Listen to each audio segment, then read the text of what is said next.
അബദ്ധ പെരുത്ത് പെരുത്ത് മാളില്ലാത്ത ലൈഫ് അമ്മയൊന്ന് ചിന്തിക്കാൻ കൂടി വയ്യ. എന്നാ കോലായി. രണ്ടാമത്തെ വൈഫായ ആളിനോട് അമീറിന് സ്നേഹക്കുറവൊന്നുമില്ല. മാള് കഴിഞ്ഞാ അമീറിന് ഏറ്റവും ഇഷ്ടം ആളിനോടാ. ആളും അമീറിന്റെ ജീവനാ. മാളൂരി ആളുടെ കാര്യത്തില് അമീറിന് ഭയങ്കര കൺസേൺ ആണെങ്കിലും മൂന്നാമത്തെ ഭാര്യയായ അമ്മാളിനോട് സ്നേഹം കുറച്ച് കുറവാ. കൂടുതൽ സമയം കോൾക്കാൻ ചെലവഴിക്കാൻ അമീറിനെ കിട്ടൂല. അങ്ങനെ കാലങ്ങൾ മാറി മറിഞ്ഞു. പെട്ടെന്ന് സുപ്രഭാതത്തിൽ അമീറിന് ഹാർട്ട് അറ്റാക്ക് വന്നു. രോഗം കൂടി കൂടി വൈകാതെ തന്നെ താൻ മരിച്ചു പോകും എന്ന കോലത്തിൽ കിടക്കുമ്പോ അമീറിനൊരു മോഹം.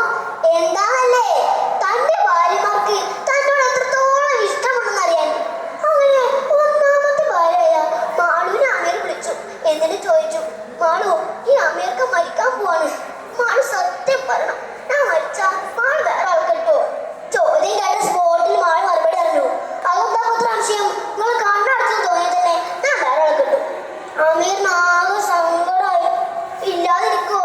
കൽവേ കറലെന്ന് വിളിച്ച് കൊണ്ടിടന്നോളാ ഒറ്റടിക്ക് തേച്ചൊട്ടിച്ചത്. പിന്നെ ആളുവിനെ വിളിച്ച് തേച്ചോൻ ചോദിച്ചു. ആള് പറഞ്ഞു, അമീർക്ക നിങ്ങൾ ബേജാറാകണ്ട, നിങ്ങൾ കവറടക്കി കഴിഞ്ഞാലേ ഞാൻ വേറെ ആൾ കിട്ടുള്ളൂ. പിന്നെയും തേപ്പ്. അമീർ വീണ്ടും സെറ്റായി. ഒടുവിൽ മൂന്നാമത്തെ ഭാര്യയായ അമ്മാവിനെ അമീർ വിളിച്ച് തേച്ചോ ചോദിച്ചു. അമ്മാവിന്റെ ഉത്തരം കേട്ട് അമീറിന് ആകെ അത്ഭുതമായി. ചോദ്യം കേട്ട ഉടനെ ഓള് പൊട്ടി എന്നിട്ട് പറഞ്ഞു, അമീർക്കാക്ക് എന്നോട് സ്നേഹമൊക്കെ കുറവായേക്കാം, പക്ഷെ നിങ്ങളെ വിട്ടിട്ടൊരു ജീവിതം എനിക്ക് ആലോചിക്കാൻ തന്നെ വയ്യ. അമീർഖാന്റെ കൂടെ എന്നും അമ്മാളുള്ളൂ. ഇത് കേട്ട് അമീറിന് പെരുത്ത് സന്തോഷായി. അമ്മാളിനെ കെട്ടിപ്പിടിച്ച് കരയാൻ തുടങ്ങി. പ്രിയപ്പെട്ടവരെ, ഇതാണ് നമ്മുടെ കഥ. നമ്മുടെ കഥയുടെ ഗുണപാഠം എന്താണെന്നല്ലേ നിങ്ങൾ ചിന്തിക്കുന്നത്? പറയാം. നബി സല്ലല്ലാഹു അലൈഹി വസല്ലം തങ്ങൾ പറഞ്ഞിട്ടുണ്ട്, ഒരാൾ മരിച്ചാൽ അവന്റെ കുടുംബവും സമ്പത്തും അവന്റെ കർമ്മങ്ങളും അവനെ പിന്തുടരും. അതിൽ കുടുംബം സമ്പത്തും അവനെ ഉപേക്ഷിക്കും. എന്നാൽ തന്റെ സൽക്കർമ്മങ്ങൾ എല്ലാ കാലത്തും അവന് കൂട്ടായിട്ടുണ്ടാകും. ഇതിൽ മാളു മാലാണ്, അഥവാ നമ്മുടെ സമ്പാദ്യം. അതെല്ലാം നമ്മൾ മരിക്കുന്നതോടെ മറ്റുള്ളവരുടെ അരിമണം.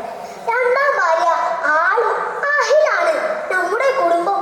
അവരും നമ്മളെ മറമാടി മണ്ണോട് ചേർത്ത് കഴിഞ്ഞാൽ നമ്മോട് ഇവിടെ പറഞ്ഞു പോകും. എന്നാൽ അമ്മാളുണ്ടല്ലോ, അത് നമ്മുടെ ആത്മാവാണ്. ഒരിക്കലും നമ്മളെ വിട്ട് പിരിയൂല.